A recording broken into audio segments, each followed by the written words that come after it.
ভরদুপুরে police সেজে সোনার chain ছিনতায় এমনই চাঞ্চল্যকর অভিযোগ উঠল ইএম বাইপাস সংলগ্ন টেগর পার্কের সারদা পল্লীতে। না কোনো টানা হেঁচড়া কিংবা হুমকি বা ভয় দেখানো, দিনে দুপুরে রাস্তার ওপরে পুলিশের পরিচয়পত্র দেখিয়ে হাত সাফাই করলেন 3 ব্যক্তি।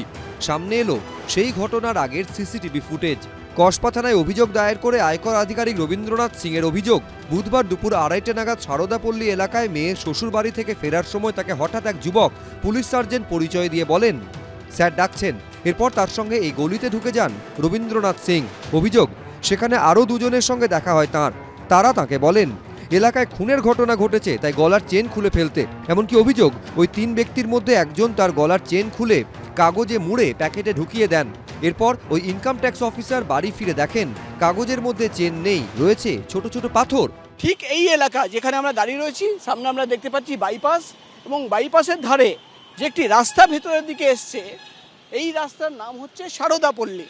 এবং যেটা অভিযোগ উঠে আসছে যে গতকাল অর্থাৎ বুধবার দুপুর 3টে নাগাদ ইনকাম ট্যাক্সের একজন অফিসার, তিনি নিজের আত্মীয়র বাড়ি থেকে এই রাস্তা দিয়েই ফিরছিলেন।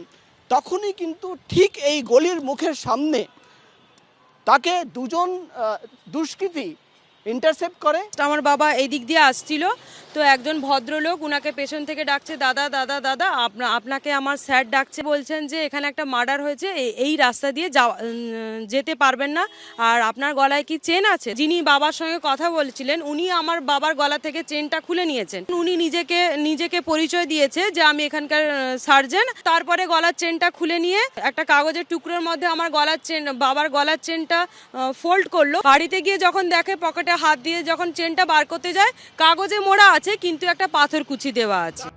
শুধু তাই নয়, অভিযোগ এর 2 ঘন্টা পরই ফের ছিনতাই হয় এই এলাকাতেই, যার প্রেক্ষিতে প্রশ্ন উঠছে খাস কলকাতার বুকে জনবহুল এলাকায় এই ধরনের ঘটনা ঘটছে কি করে। এলাকাবাসীর অভিযোগ, বাইপাস সংলগ্ন সারদাপল্লীর সার্ভিস রোডে রাত হলেই অবৈধ পার্কিং থেকে শুরু করে ফুটপাত দখল করে মদ গাঁজা খাওয়া হয়। প্রায়শই এখানে সোনার চেন, মোবাইল ফোন চুরির ঘটনা ঘটে। এখানে অনেকটা ভয় আছে আমাদের, এখানে প্রায় চুরি চামারি এখানে হয়।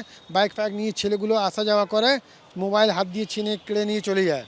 এর আগেও এই ধরনের ঘটনা ঘটে? হ্যাঁ, আগে ধরনের ঘটেছে। ইএম বাইপাসের ধারে অফিস পাড়ায় যদি এভাবে ছিনতাই, প্রতারণার ঘটনা ঘটে, তাহলে পুলিশ কি করছে? কোথা থেকে এত সাহস পাচ্ছে দুর্বৃত্তরা? প্রকাশ সিনহা, এবিপি আনন্দ, কলকাতা।